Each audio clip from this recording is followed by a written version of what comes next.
VS Iyer, എനിക്കിനി അറിയാനുള്ളത് താങ്കളുടെ ഒരു നിരീക്ഷണമാണ്. ഇപ്പോൾ സംസ്ഥാന ചലച്ചിത്ര മാധ്യമ അവാർഡുകൾ നൽകുന്ന ഒരു വേദിയിൽ സംസാരിച്ചപ്പോൾ താങ്കൾ പറഞ്ഞു, ഈ ശ്രോതാക്കൾ അല്ലെങ്കിൽ കാഴ്ചക്കാർ അവരുടെ താല്പര്യം കൂടി പരിഗണിച്ച് വേണം സൃഷ്ടികൾ ഉണ്ടാകാൻ, അത് സൃഷ്ടാക്കൾ ഓർക്കണം എന്ന് താങ്കൾ ആ പ്രസംഗത്തിൽ പറഞ്ഞു. കേരളത്തിൽ ഇപ്പോൾ വലിയൊരു ഡിബേറ്റ് നടക്കുകയാണ്.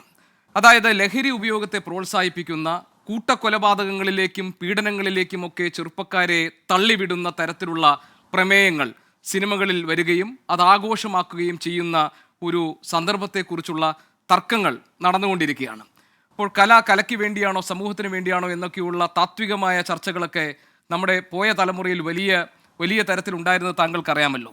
കേരളത്തിൽ പ്രത്യേകിച്ചും ഇത്തരം ഈ സ്വഭാവത്തിലുള്ള സിനിമകൾ, ക്രൈമിനെ പ്രോത്സാഹിപ്പിക്കുന്ന, ലഹരി ഉപയോഗങ്ങളെ പ്രോത്സാഹിപ്പിക്കുന്ന സിനിമകൾ കേരളത്തിൽ വർദ്ധിച്ചു വരുന്ന ലഹരി ഉപയോഗത്തിനും കേരളത്തിൽ വർദ്ധിച്ചു വരുന്ന അക്രമവാസനയ്ക്കും ഈ കൊടും ക്രൂരകൃത്യങ്ങൾക്കുമൊക്കെ കാരണമാകുന്നുണ്ടോ? എന്താണ് താങ്കളുടെ നിരീക്ഷണവും അഭിപ്രായവും? എനിക്ക് തോന്നുന്നത് സിനിമകളും അതുപോലെ തന്നെ മാധ്യമങ്ങളും എല്ലാ കാലഘട്ടങ്ങളിലും, അത് നോവലുകളാണെങ്കിലും സിനിമകളാണെങ്കിലും സീരിയലുകളാണെങ്കിലും ഒക്കെ തന്നെ എല്ലാ കാലഘട്ടങ്ങളിലും ഇത്തരത്തിലുള്ള പ്രവണതകളെ ചൂണ്ടിക്കാണിച്ചിട്ടുണ്ട്. പക്ഷേ ഉപേഷണം പറഞ്ഞതുപോലെ അതിനെ ആഘോഷമാക്കുന്നുണ്ടോ ഇല്ലയോ എന്നുള്ളതിലാണ് ഇവിടെ പ്രസക്തി എന്ന് എനിക്ക് തോന്നുന്നു. ഒരു ഉദാഹരണം പറയുകയാണെങ്കിൽ, എന്റെ കുട്ടിക്കാലത്ത് ഒരുപക്ഷെ എനിക്ക് എന്റെ ഓർമ്മകളിൽ പതിഞ്ഞ, ഞാനിങ്ങനെ കണ്ടിട്ട് കണ്ണടച്ച ഒരു രംഗം എന്നുള്ളത് ഒരു പക്ഷെ മലയാളികൾക്കൊക്കെ ഏറ്റവും പ്രിയപ്പെട്ട ഒരു ചലച്ചിത്ര രംഗമായിരിക്കും. കിരീടത്തിലെ മോഹൻലാല് അവസാനം സേതുമാധവൻ വന്ന് ആ കൊലപാതകം നടത്തുന്ന, കവലയിൽ വെച്ചിട്ട് കൊലപാതകം നടത്തുന്ന ഒരു രംഗം, ആ രംഗം ഇപ്പോഴും എന്റെ മനസ്സിൽ ഇങ്ങനെ നിൽക്കുന്നുണ്ട്. അത് ഞാൻ പൂർണ്ണമായി ഇന്ന് വരെ കണ്ടിട്ടില്ല എന്ന് വേണം പറയാനായിട്ട്. പക്ഷേ ആ സിനിമയിൽ അത് അവതരിപ്പിക്കുമ്പോൾ അത് കണ്ട് അതുപോലെ എല്ലാ കവലകളിലും പോയി ആളുകൾ ചെയ്യാനായിട്ട് തുടങ്ങിയില്ല. അതിന് കാരണം എന്ന് എനിക്ക് തോന്നുന്നത് അതിലെ അച്യുതൻ നായർ എന്ന കഥാപാത്രമായിരുന്നു. അതിനോടൊപ്പം അത് ശരിയാണോ തെറ്റാണോ എന്നുള്ളതിന് ഒരു സൂചനയും അതിനോടൊപ്പമുള്ള ഒരു മൂല്യവും സിനിമകളിലൂടെ അല്ലെങ്കിൽ ഇത്തരത്തിലുള്ള സൃഷ്ടികളിലൂടെ മിക്കവാറും സൃഷ്ടികളിൽ നൽകിയിരുന്നു എന്നാണ് എനിക്ക് തോന്നുന്നത്. ഇന്ന് അതുപോലെ ഞാൻ എന്റെ കുഞ്ഞിനെ കൊണ്ട് ജയിലർ എന്ന സിനിമ കാണാനായിട്ട്, രജനീകാന്ത് ഫാനാണ് എന്ന് പറഞ്ഞിട്ട് ജയിലർ എന്ന സിനിമ കാണാനായിട്ട് കുടുംബസമേതം ഞങ്ങൾ എല്ലാവരും പോയി. അതിന്റെ ആദ്യത്തെ കുറച്ച് നിമിഷങ്ങൾക്ക് ശേഷം, അവന്റെ ഇറുക്കം മൂടിയാണ് കാണിച്ചത്, പക്ഷെ അതിന്റെ ആദ്യത്തെ കുറച്ച് നിമിഷങ്ങൾക്ക് ശേഷം ഞാൻ അവനെയും കൊണ്ട് തിയേറ്ററിൽ നിന്നും തിരിച്ചു വരികയാണ് ചെയ്തത്. ആ സിനിമ ഞാൻ കണ്ടിട്ടില്ല. ഇപ്പൊ നമ്മൾ ഈ കാണുന്ന ഈ കഴിഞ്ഞ ഇത്രയും അധികം ക്രൂരമായിട്ടുള്ള ഒരു കൊലപാതകത്തിൽ ഉപയോഗിച്ച അതേ ഒരു മെത്തേഡ് എന്ന് വേണമെങ്കിൽ നമുക്ക് പറയാം. ഈ ചുറ്റിക വെച്ചിട്ട് തലയിടിച്ചു പൊട്ടിക്കുന്ന ഒരു രംഗം എന്ന് പറയുന്നത് മനുഷ്യനെ ഇങ്ങനെ മനസാക്ഷിയെ ഞെട്ടിക്കുന്ന ഒരു രംഗമായിരുന്നു. അതിൽ ഞാനിപ്പോ ഒരു ചലച്ചിത്രത്തിന്റെ മാത്രമായിട്ട് അത് തെറ്റാണെന്ന് എടുത്തു പറയുന്നതല്ല, ഒരു ഉദാഹരണം പറഞ്ഞത് മാത്രമാണ്. പക്ഷെ അത്തരത്തിലുള്ള ഒരുപാട് ചലച്ചിത്രങ്ങളിൽ ഒരുപാട് മാർഗങ്ങൾ, ഹിംസ എന്നുള്ളത് ഒരു പക്ഷേ മാർഗങ്ങൾ കാണിക്കുന്നുവെങ്കിലും അതിനോടൊപ്പം ഒരു മൂല്യം, നമ്മളൊരു സാധനം വാങ്ങിക്കുമ്പോൾ അതിനൊരു പ്രൈസ് ടാഗ് എന്നുള്ളത് എപ്പോഴും ഉണ്ടാകും. അതുപോലെയാണ് നമ്മൾ ഒരു മാർഗം കാണിക്കുമ്പോൾ അതിനോടൊപ്പമുള്ള ആ ഒരു വാല്യൂ ടാഗ് എന്നുള്ളത്. അത് ശരിയാണോ തെറ്റാണോ, വേണ്ടതാണോ വേണ്ടാത്തതാണോ, അതിനൊരു കോൺസിക്വൻസ് ഉണ്ടോ ഇല്ലയോ, പ്രത്യാഘാതങ്ങൾ എന്താണ് എന്നൊക്കെയുള്ളത് ഒരു പക്ഷേ നമ്മൾ ഇപ്പോ നമ്മുടെ കലാസൃഷ്ടികളിൽ അതിനെ പൂർത്തീകരിക്കുന്നത് ശരിക്കും ആ ഒരു വാല്യൂ ടാഗ്. ഞാനൊന്ന് ഇടപെടുന്നതിൽ താങ്കൾ ക്ഷമിക്കണം. താങ്കൾ ശ്രദ്ധിച്ചിട്ടുണ്ടോ എന്നറിയില്ല, ഇപ്പോഴത്തെ സിനിമകളിൽ വളരെ ക്ലെവറായി, വളരെ ബുദ്ധിപൂർവ്വം അവരുപയോഗിക്കുന്ന ഒരു തന്ത്രമുണ്ട്. ഇപ്പോൾ ഡ്രഗ്സിനെതിരെയാണ് എന്ന് പറഞ്ഞുകൊണ്ടൊരു സിനിമ, അതിൽ ഡ്രഗ്സ് എങ്ങനെ ഉപയോഗിക്കാം, ഏതൊക്കെ തരത്തിലുള്ള ഡ്രഗ്സുകൾ കിട്ടുന്നുണ്ട്, അത് എങ്ങനെ ഉപയോഗിക്കാം എന്ന് ആ സിനിമയിൽ ഡെമോൺസ്ട്രേറ്റ് ചെയ്യുകയാണ്. ഇപ്പോൾ കൊലപാതകമാകട്ടെ അല്ലെങ്കിൽ മറ്റേതെങ്കിലും തരത്തിലുള്ള ക്രൂരമായ കൃത്യങ്ങളായിട്ട്, ഇപ്പോൾ ആത്മഹത്യ അടക്കമുള്ള കാര്യങ്ങൾ ഡെമോൺസ്ട്രേറ്റ് ചെയ്യുകയാണ്. പക്ഷേ സിനിമ ആസ് എ ഹോൾ എടുക്കുമ്പോൾ അവസാനം ഇതിനെതിരായിട്ടുള്ള പോരാട്ടമായിരിക്കും, അല്ലെങ്കിൽ ഉദ്യോഗസ്ഥർ അത് കണ്ടെത്തുകയായിരിക്കും, അന്വേഷിക്കുകയായിരിക്കും. പക്ഷേ ഇതിനിടയിലൂടെ വളരെ തന്ത്രപരമായി അവർ കടത്തിക്കൊണ്ടുവരുന്നത് ഈ ഹിംസാത്മകമായ ഒരു ആശയമാണ്. അപ്പോൾ അത് താങ്കൾ ശ്രദ്ധിച്ചിട്ടുണ്ടോ? അങ്ങനെയാണെങ്കിൽ നിലവിലുള്ള ഈ നമ്മുടെ നിയന്ത്രണ സംവിധാനങ്ങൾ, സിനിമയിലുള്ള സെൻസറിങ് അടക്കമുള്ള കാര്യങ്ങൾ കുറെ കൂടി സാമൂഹിക നന്മ ലക്ഷ്യം വെച്ചുകൊണ്ടാകേണ്ടതുണ്ട് എന്ന അഭിപ്രായം ഡോക്ടർ ദിവ്യയ്ക്കുണ്ടോ?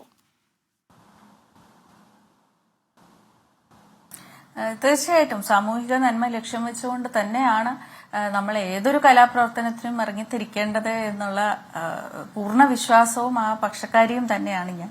പക്ഷെ സാമൂഹിക നന്മ പൂർണ്ണമായിട്ടും പൊലിഞ്ഞുപോയി എന്നൊന്നും ഞാൻ പറയില്ല.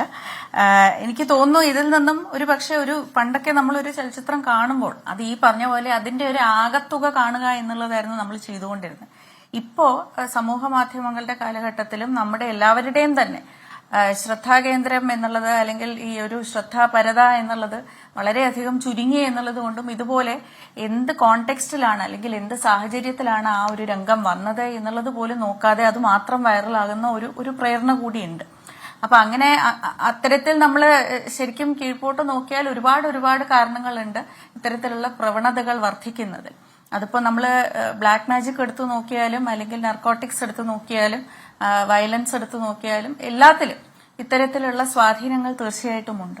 ആ സ്വാധീനത്തിന് അടിമപ്പെടുന്നത് എന്തുകൊണ്ടാണ് എന്നുള്ളത് കൂടി നമ്മൾ ശ്രദ്ധിക്കേണ്ടതായിട്ടുണ്ട് എന്നാണ് ഞാൻ പണ്ടും ഇപ്പോഴും ഒക്കെ ഇത്തരത്തിലുള്ള കാര്യങ്ങൾ സിനിമയിലുണ്ട് എന്ന് ആദ്യം പറഞ്ഞതിന് ഒരു കാരണം അതുകൂടിയാണ്.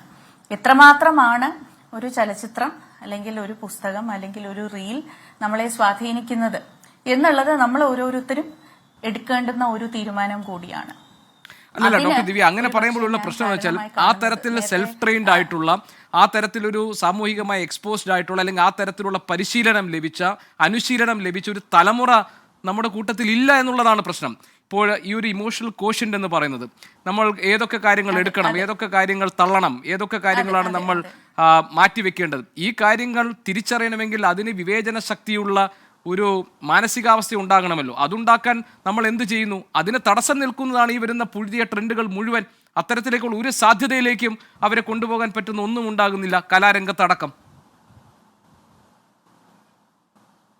അതെ, അതിനോട് ഞാൻ യോജിക്കുന്നു. അതായിരുന്നു നേരത്തെ ഇവിടെ സൂചിപ്പിച്ചതുപോലെ സ്കൂളുകളിൽ കൗൺസിലർ വേണം എന്നുള്ളത് കുട്ടികളുടെ തന്നെ ആവശ്യമായി വരുമ്പോൾ എന്തുകൊണ്ടാണ് ഒരു പക്ഷേ കഴിഞ്ഞ 2 തലമുറകൾക്ക് അത് ആവശ്യമില്ലായിരുന്നോ എന്നുള്ള ഒരു ചോദ്യം കൂടിയുണ്ട്.